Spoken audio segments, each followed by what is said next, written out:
Hello everyone, welcome to my channel. दोस्तों, आज इस वीडियो में आपसे इंडियन पोस्ट से आई वैकेंसी के बारे में डिटेल एनालिसिस करूंगा। इस वीडियो में आपको यह बताऊंगा कि आप इस फॉर्म को अप्लाई कर सकते हैं या नहीं, क्या आपकी क्वालिफ़िकेशंस होनी चाहिए, क्या आपको फ़ी पेमेंट करना होगा, मिनिमम और मैक्सिमम एज क्या रहेगी, कौन कौन से सर्टिफिकेट आपको सबमिट करने हैं, एक एक डिटेल मैं आपसे शेयर करूँगा। तो वीडियो में अंत तक बने रहें। तो चलिए इस वीडियो को स्टार्ट करते हैं। जैसे कि आप देख रहे हैं, यह नोटिफिकेशन पोस्ट ऑफ ग्रामीण डाक सेवक के रूप में आई है। यदि आप इस फॉर्म को अप्लाई करते हैं तो आपकी नियुक्ति बिहार सर्कल में ही होगी। तो चलिए अब समझ लेते हैं कि इसमें क्या क्या पोस्ट है। पहला है ब्रांच पोस्ट मास्टर का, दूसरा है असिस्टेंट ब्रांच पोस्ट मास्टर का और तीसरा है डाक सेवक का। तो चलिए अब समझ लेते हैं कि यह क्या क्या पोस्ट होती है और उससे रिलेटेड क्या वर्क दिए जाते हैं। यदि आप ब्रांच पोस्ट मास्टर बनते हैं तो आपको सारा काम देखना होगा पोस्ट ऑफिस में। वहाँ पे इंडियन पोस्ट पेमेंट बैंक का जो भी काम है वो देखना होगा। काउंटर रिलेटेड ऑपरेशंस देखने होंगे। जो भी टाइम अलॉटेड होता है वो सारा काम आपको डिपार्टमेंट के थ्रू जो भी स्मार्टफोन लैपटॉप दिया जाता है उस पर ही करना होगा। उसके बाद आ जाते हैं दूसरे पोस्ट पे, असिस्टेंट ब्रांच पोस्ट मास्टर। यदि आप इस पोस्ट के लिए अपॉइंट होते हैं तो आपको जितने भी सेल से रिलेटेड वर्क हैं वो सारे करने होंगे, जैसे सेल्स ऑफ स्टैम्प्स स्टेशनरी। जैसे इस तरह से हम समझ लेते हैं कि जब भी हम पोस्ट ऑफिस जाते हैं तो वहाँ पे हम लोग को जो भी टिकट वगैरह ख़रीदना होता है या फिर जो भी स्टेशनरी से रिलेटेड सामान ख़रीदना होता है वो सारा चीज़ इनके अंडर में रहेगा। और इनको डिलीवरी भी करना होगा। जो भी पोस्ट आता है, जो भी मेल आता है, उनका भी डिलीवर करना होगा। और इनको कौन असिस्ट करेंगे? तो असिस्टिंग ब्रांच पोस्ट मास्टर, मतलब जो भी वहाँ के पोस्ट मास्टर होंगे, ब्रांच पोस्ट मास्टर होंगे, वो इनका ड्यूटी अपॉइंट करेंगे। और इनको भी डिपार्टमेंट की तरफ से जो भी स्मार्टफोन्स दिए जाते हैं या फिर जो भी डिवाइस दिया जाता है उनसे ही आपको काम करना होगा। अब लास्ट में आ जाते हैं डाक सेवक पे कि डाक सेवक का क्या काम होता है। तो डाक सेवक भी स्टैम्प्स सेल करते हैं और स्टेशनरी से रिलेटेड जो भी सेल्स होता है वो करते हैं। उनको भी मेल डिलीवर करना होता है और इनका ड्यूटी पोस्ट मास्टर, सब पोस्ट मास्टर अपॉइंट करते हैं। यदि उनको बोला जाएगा कि आज ये काम है तो उसके अकॉर्डिंगली उनको काम करना होगा। यदि डाक सेवक की अपॉइंटमेंट आरएमएस मतलब रेलवे मेल सर्विस में होती है तो वहाँ पे उनको जो भी ओपनिंग क्लोजिंग का काम होता है, मतलब उन्हें वहाँ पे जो भी बैग्स आते हैं उनको ट्रांसपोर्ट पे चढ़ाना उतारना, ये जो भी काम होता है वो सारा उनको मैनुअली मतलब खुद से वो सारा काम करना होगा।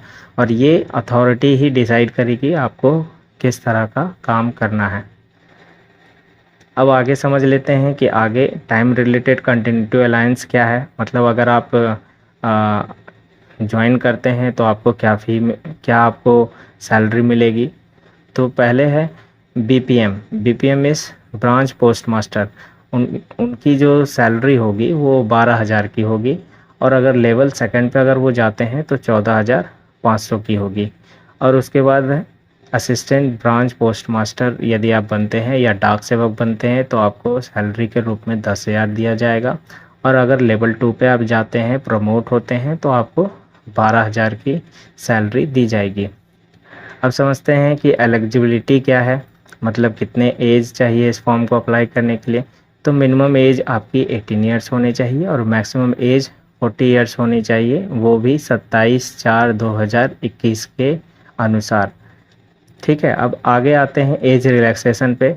यदि आप इस फॉर्म को अप्लाई करना चाहते हैं और आपकी एज ज़्यादा हो रही है तो आप रिलैक्सेशन के लिए भी अप्लाई कर सकते हैं। जो भी SC/ST के कैंडिडेट हैं उनको 5 साल का रिलैक्सेशन होगा। OBC के कैंडिडेट को 3 इयर्स का रिलैक्सेशन होगा। EWS के जो कैंडिडेट हैं उनको कोई रिलैक्सेशन नहीं दिया जा रहा है। PWD के कैंडिडेट को 10 इयर्स का, PWD OBC के कैंडिडेट को 13 इयर्स का, PWD SC/ST के कैंडिडेट को 15 इयर्स का रिलैक्सेशन यहाँ पे दिया जा रहा है।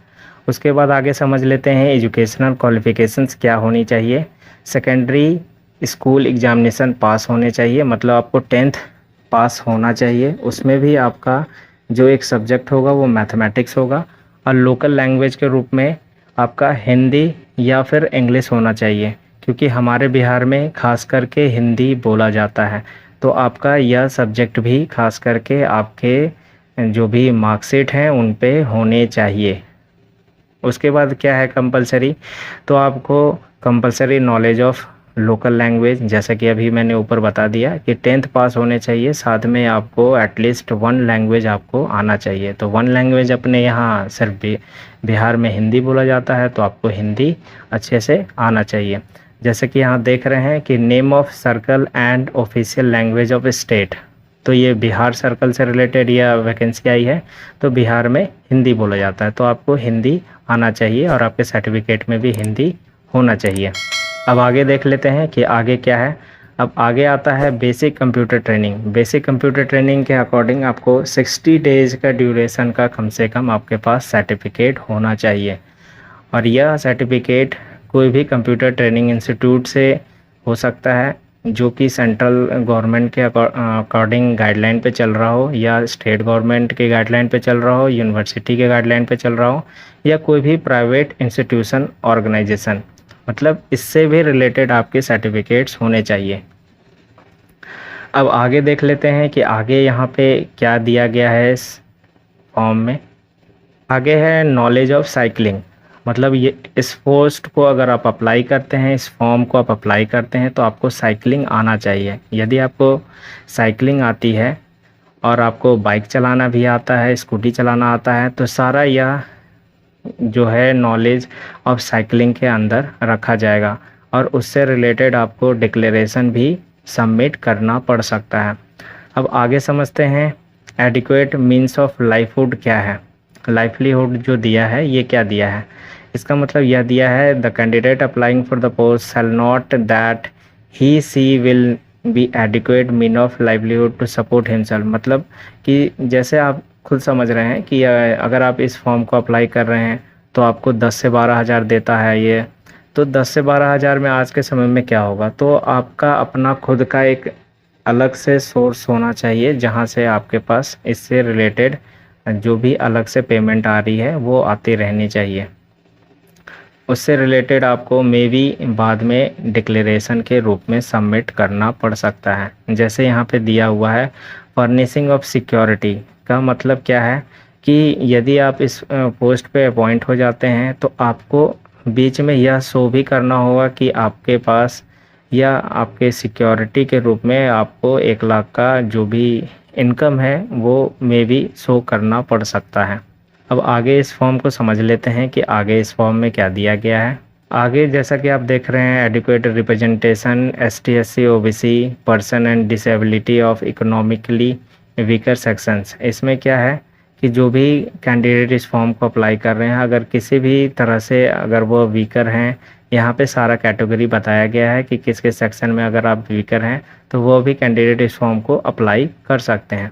अब आगे देखते हैं मेथड ऑफ एंगेजमेंट, मतलब आप इस फॉर्म को किस तरह से अप्लाई करेंगे। तो आपको यह फॉर्म ऑनलाइन अप्लाई करना है।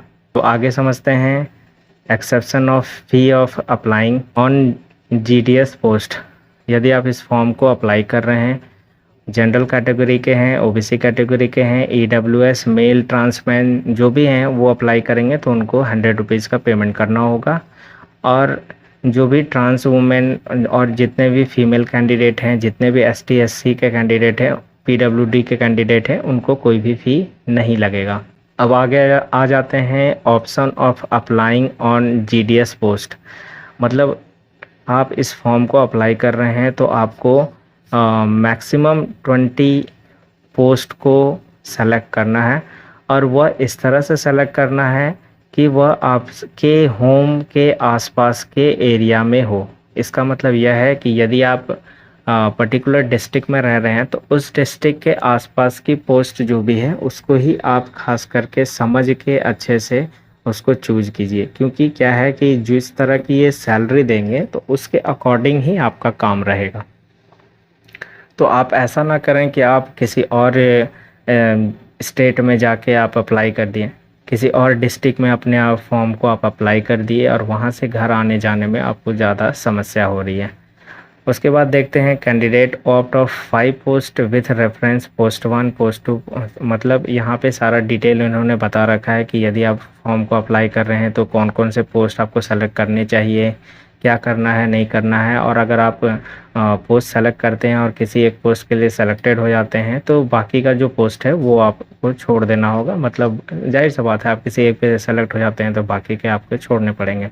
आगे है सिलेक्शन क्राइटेरिया, किस तरह से यहाँ पे सिलेक्शन किया जाएगा। सबसे बड़ा पॉइंट है ये, यदि आप इस फॉर्म को अप्लाई करिए तो जो भी इनका मेरिट लिस्ट बनता है या जो भी मेरिट लिस्ट बनाया जाएगा उसमें 10th के मार्क्स को खास करके देखा जाएगा। ऐसा नहीं है कि आप हायर क्वालिफ़िकेशंस को भी यहाँ पे शो कर रहे हैं तो उसको काउंट किया जाएगा। यहाँ पे हायर क्वालिफ़िकेशन कुछ भी काउंट नहीं होगा, सिर्फ 10th के सर्टिफिकेट को ही देखा जाएगा। अगर आप 10th में अच्छे मार्क्स लाए हैं तभी इस फॉर्म को अप्लाई करें, अन्यथा आप एक कोशिश कर सकते हैं। मगर मेरे अनुसार से तो जो भी अच्छे कैंडिडेट होंगे या फिर जिनको अप्लाई करना चाहिए वो अप्लाई कर सकते हैं।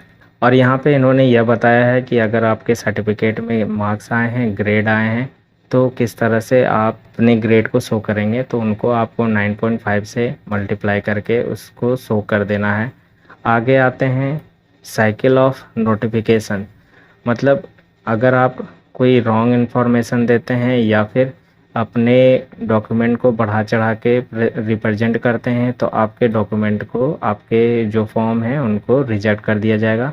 और जो भी कैंडिडेट सेलेक्ट होते हैं उनको एसएमएस के थ्रू बताया जाएगा। अब यहाँ पे बताया गया है कि हाउ टू अप्लाई, आप किस तरह से अप्लाई कर सकते हैं।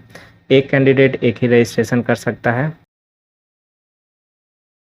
सेम नंबर से रजिस्टर्ड किया हुआ एप्लीकेशन को ही सबमिट करना है। ऐसा नहीं कि आप दूसरा फिर से आप रीजनरेट करके फिर से फॉर्म को अप्लाई कर रहे हैं और रजिस्टर्ड कर रहे हैं और दूसरा सबमिट कर रहे हैं, मतलब सेम होना चाहिए। Candidate need not submit any physical application, मतलब आपको फॉर्म जाके फिजिकली सबमिट नहीं करना है।